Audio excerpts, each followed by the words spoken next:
বলছে আপনারা প্রতিবাদ করলেন না, এখানে কেউ অ্যালাউ করে এগুলো? বলুন, চোখে দেখলি যে কোনো লোক এত ভয় পেলে মা হবে না, বোনে এত ভয় পেলে হবে না।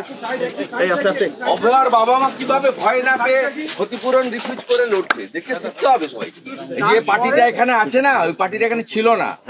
আমি 9 সাল থেকে এমপি হওয়ার পরে এসে ওই পার্টিটাকে তৈরি করেছি, তখন এইসব বাহাদুররা ছিল না, বুঝেছেন? আমি জানি এই এলাকায় সব বাড়ি গত 15 বছর 20 বছরের মধ্যে হয়েছে, 10 বছরের মধ্যে। হ্যাঁ, এক আধটা থাকতে পারে, কিন্তু দেখুন আপনি সমস্ত দেখলেই বোঝা যাচ্ছে নতুন রং করা, প্লাস্টার হয়েছে, এখনো রং হয়নি। এই ঘনবসতিপূর্ণ এলাকায় এই ধরনের কারখানা কেন অ্যালাউ করবে? এগরাতে যখন বিস্ফোরণ হলো আমার এলাকায়, মানে পূর্ব মেদিনীপুরে, তখন 9 জন মারা যায়। তখন রাজ্য সরকার কি বলেছিল? বলেছিল এই ঘন জনবসতিপূর্ণ এলাকায় এই ধরনের কারখানাগুলোকে আমরা সরিয়ে নির্দিষ্ট জায়গায় নিয়ে যাব এবং গ্রিন ক্র্যাকারের জন্য করব। তা আমার কথা নয়, তো মুখ্যমন্ত্রীর কথা, মুখ্যমন্ত্রীর প্রধান উপদেষ্টা আলাপন বন্দ্যোপাধ্যায়ের কথা। কিন্তু সেটা কেন আজকে 23 সাল থেকে আজকে 25 সাল, কেন এই 1.5-2 বছরের মধ্যে এটা হবে না? আপনি বলুন, আপনি বলুন, এটা লজিক আছে কিনা বলুন। তারপরে যে 4টে লোক মারা গেছে তার সরকারের ক্ষতিপূরণ, এটা তো কোনো তৃণমূল বিজেপি কোনো পার্টির বিষয় নয়।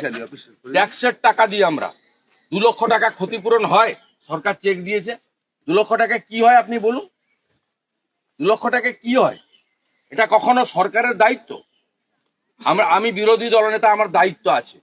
সরকার যেখানে ত্রুটি করবে, যেখানে মানুষের নিরাপত্তা বিঘ্নিত হবে, সেখানে বিরোধী দলনেতা যাবে, বিরোধী দলনেতা তাদের পাশে দাঁড়াবে। এবং মমতা ব্যানার্জি লজ্জা পাবেন, আজকে আমি 2,01,000 টাকা করে দিয়ে যাচ্ছি 4 জনকে, 2,01,000 টাকা দিয়ে যাচ্ছি। বিরোধী দল তাই সেটা পারে বলেই তো খোকন বিশ্বাস অ্যারেস্ট হয়েছে। খোকন বিশ্বাস তো শাসক দল ঘনিষ্ঠ।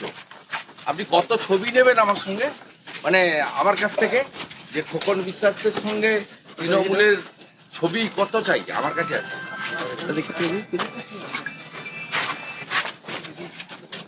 বলছি, সারা রাজ্য বাজি উন্নয়ন সমিতি চেয়ারম্যান বলেছিলেন যে বিড়ি যদি শিল্প হয় তাহলে বাজি কারখানার শিল্প। কুণাল ঘোষ বলেছে, দাবি করেছে। বাজি কারখানার বিরোধিতা কেউ করছে না। এটা যে বাজি কারখানা কে প্রমাণ করবে? রানাঘাটের পুলিশ সুপার বলছে এটা লাইসেন্স নেই। বাজি কারখানার ক্ষেত্রে আপনার দূষণ নিয়ন্ত্রণ পর্ষদের যে নির্দেশিকা, হাইকোর্ট সুপ্রিম কোর্টের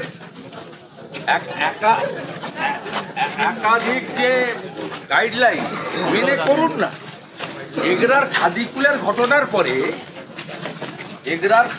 ঘটনার পরে মাননীয় মুখ্যমন্ত্রী এবং তার প্রধান সচিব প্রাক্তন চিফ সেক্রেটারি আলাপন বন্দ্যোপাধ্যায় যে কথাগুলো বলেছিলেন 23 সালে, আজকে 25 সালের ফেব্রুয়ারি মাসে কল্যাণীর ঘটনার মধ্য দিয়ে প্রমাণ হয়েছে কেবলমাত্র ওই কথাগুলো, প্রতিশ্রুতিগুলো আইওয়াজ দেওয়া।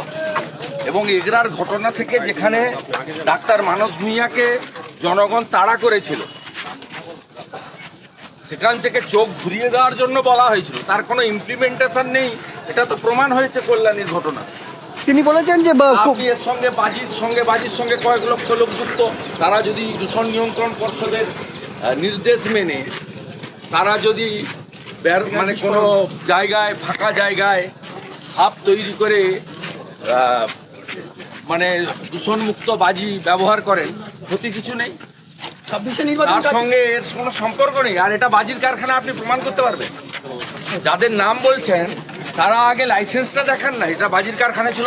আর যদি বাজির কারখানা হয়ে থাকে তাহলে খোকন বিশ্বাস গ্রেপ্তার হবে কেন? দাদা, বাড়িতে যে ফায়ার সেফটির জন্য, যে ফায়ারের জন্য যে সিলিন্ডার রাখা আছে, সেটাও তৃণমূলের লোক ছিল, ওই জন্য সব ছাড়। কাউন্সিলরকে, পুলিশকে, তৃণমূলের গুন্ডাদের এত ভয় পাবেন না।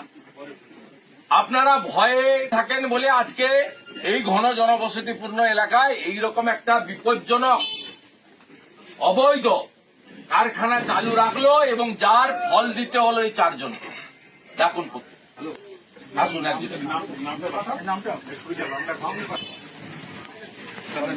দ্বিতীয় হচ্ছে অঞ্জলি বিশ্বাস মারা গেছেন